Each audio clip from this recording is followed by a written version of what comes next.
Hey everyone, thanks so much for tuning in. So we're going to take a look at, well, the newly released limited edition from Zero Tolerance in the 0392 line.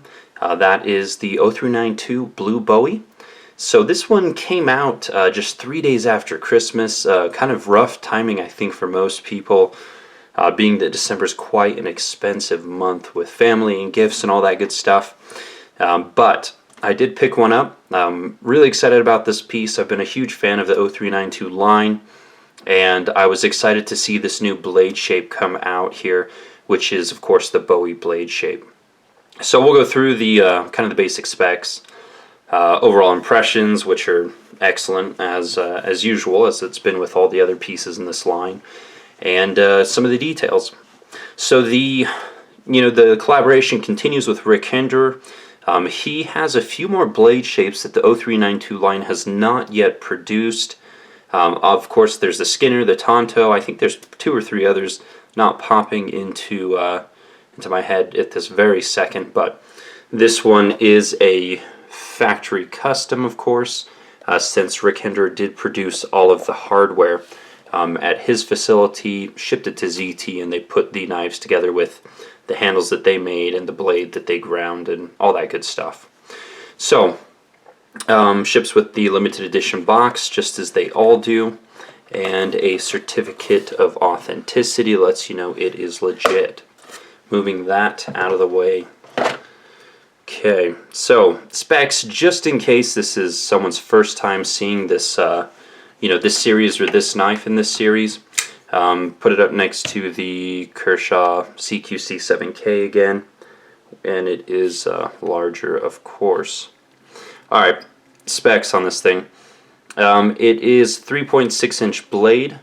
It has a handle length of 4.75 inches, giving us an overall of 8.25. Weighs in at 5.75 ounces.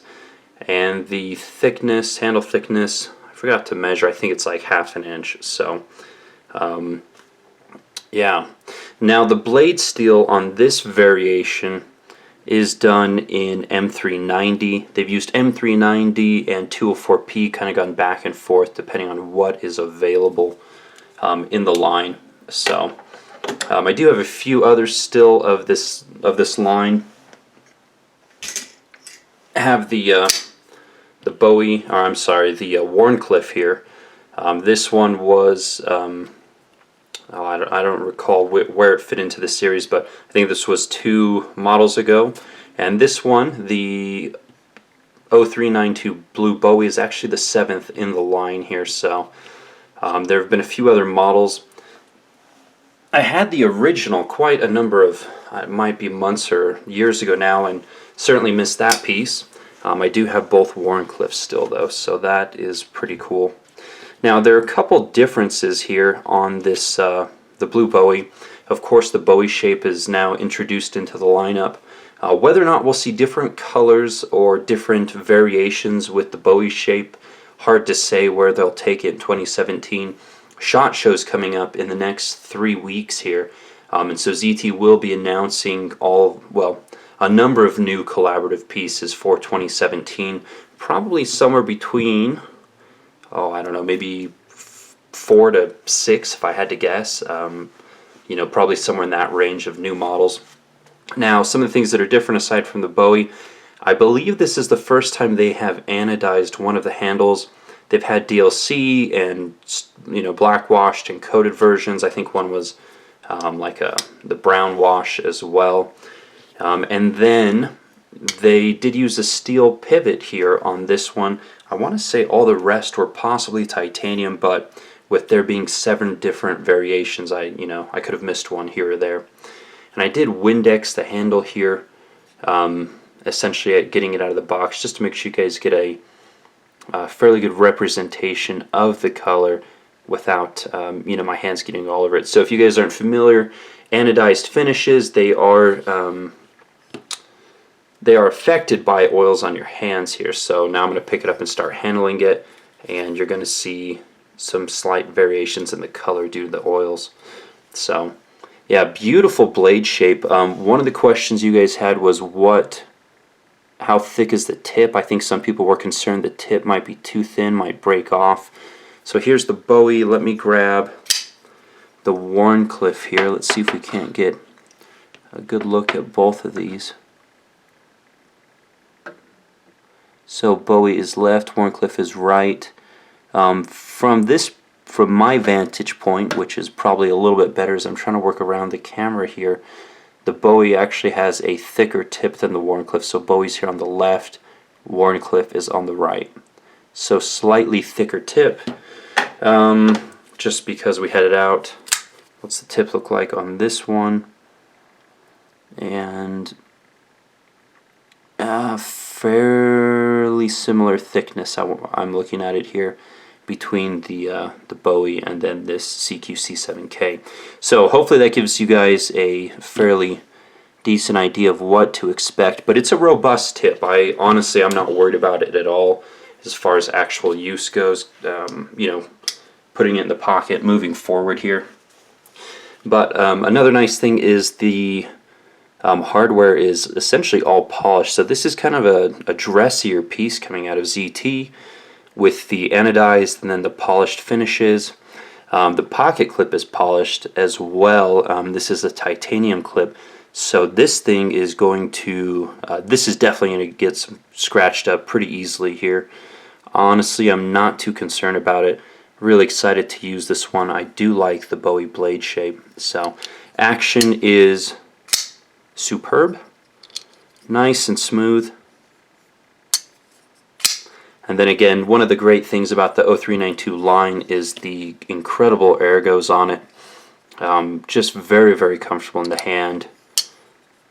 Really good user, you know, as far as the user platform.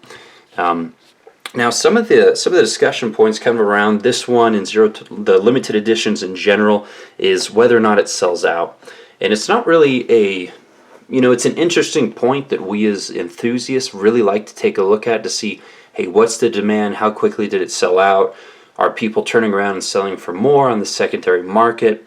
And I honestly don't think that was really ever ZT's intention, to have pieces so limited that people, you know, resell them for more money on the secondary.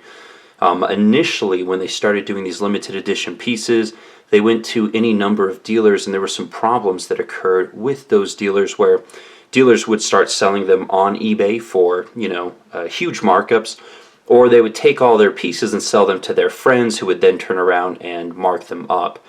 So to combat that, at one point ZT tried to sell directly from their website.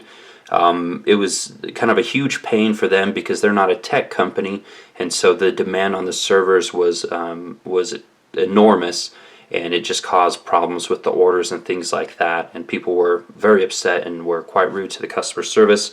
So what they did is they've narrowed it down to typically 6 usual dealers. It's maybe changed once or twice, or 1 or 2 dealers just changed in that list, and they are dealers that you know, ZT has worked with, has a good relationship with, and those dealers are essentially, they're honorable dealers.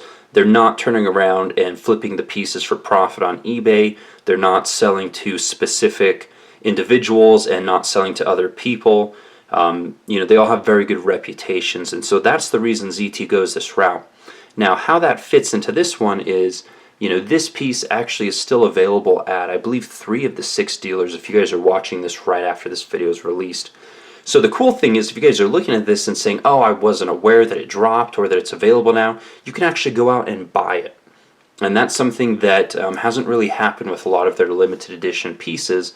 But, you know, it doesn't, I don't think that the company really cares if they sell out instantly or if it takes a couple days. I mean, most knives don't sell out instantly. It's kind of an odd phenomenon, you know, with their limited edition pieces. And then, of course, you know, custom makers making anywhere from 1 to, you know, 5 knives. Those obviously would sell instantly too. So anyways, that's kind of my thoughts around kind of the whole instant sellout, secondary marking on these limited edition pieces. It's an incredible piece. It's really, really well done in terms of fit and finish. You know, whether or not the blue and the, you know, the polished portions is in your wheelhouse, you know, that's totally up to you guys. And as we head into January here, and a lot of you guys are recovering from Christmas, you know, if you're still interested in the piece, you might be able to get it direct from dealers at that point, or if you pick it up on the secondary, there shouldn't really be any markup on it, so you can hopefully pick it up for the same price they were sold for initially. So anyways, really happy with this piece. It's beautiful. Love the Bowie blade shape. It does have, of course, the DLC flats, which help to pronounce the, you know, the grind work and the overall blade shape. Gives it a little more visual interest, you know, here on the knife. Razor sharp. M390 is, of course, a super premium high-end steel. So, yeah, really the kind of the best of materials. KVT ball bearing is super smooth. So, yeah.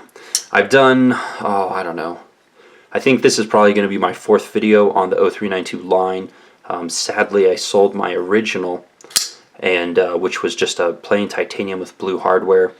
I might have to go back and pick one of those up, which I typically don't do, but I do miss that piece quite a bit. And I really enjoy having the variation of a knife that I really like. There's some guys who have all 7 versions of this knife, and I'm quite jealous. That's a lot to tie up in one specific collection, but I really like it. I think it's a cool concept. So anyways, hopefully you guys enjoyed taking a look at this one. Again, you can go back and look at any one of my other 3 or 4 videos on the 0392 series, which is a collaboration, of course, between Zero Tolerance and Rick Hinderer based on his Eclipse model and all of his different blade shapes. So, yeah. I know I've rambled quite a bit. Hopefully gave you guys some decent information. Thanks as always for watching, and more videos to come. Take care.